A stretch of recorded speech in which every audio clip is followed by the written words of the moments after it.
₹551 का पुरस्कार आप माननीय मुन्ना प्रधान शंकरपुर के धरती से। ये ₹551 का पुरस्कार बाबू यहाँ से बा। मामा देखी ये फरमाइश बा, मेहर का चतुराई मरद का दवाई। मरद के दवाई। हाँ, ये बिरहा बा, छोटे से बिरहा, हास रस के बिरहा बा।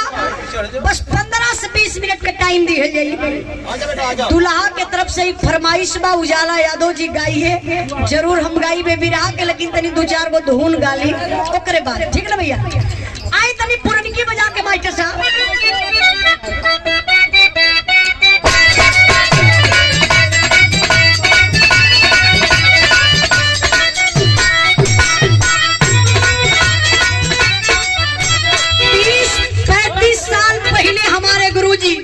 माननीय प्यारे लाल कवि जी एक गीत के लिखल है, तब वो नहीं रहा।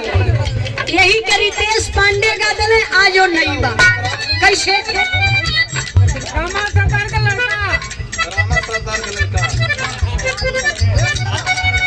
रामा सरदार जी के आप सुपुत्र है, बड़ा हिम्मती हुआ बाबा। ऐसा होना चाहिए, सरदार का बेटवा हुआ ना। बांस के जरी बांसे जमाला। झुक झुक जिया।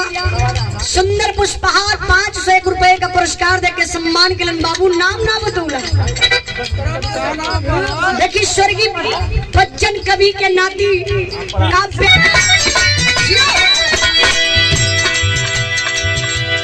गोरी तोरी चुनरी लाल लाल रे, गोरी तोरी चुनरी लाल लाल रे,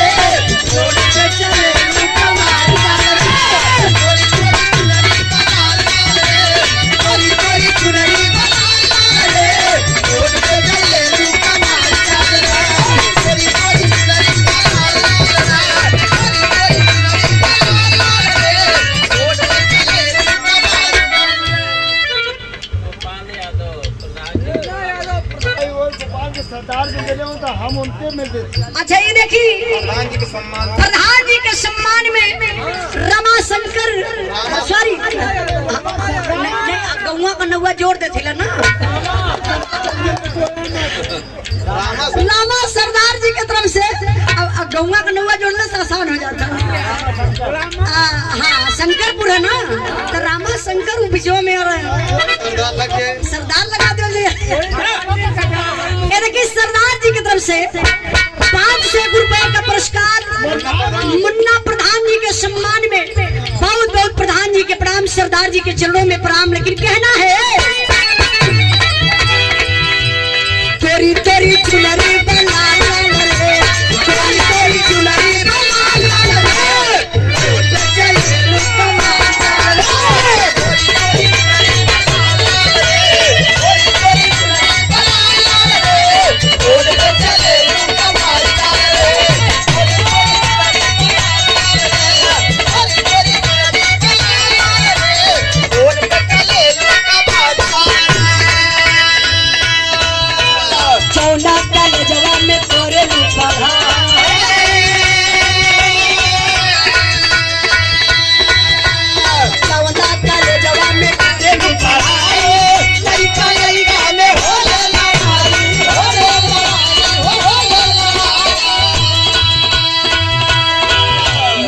चिल्लाले सो मान मान रे, लड़का चिल्लाले सो मान मान रे, रोड पे चले लुका मार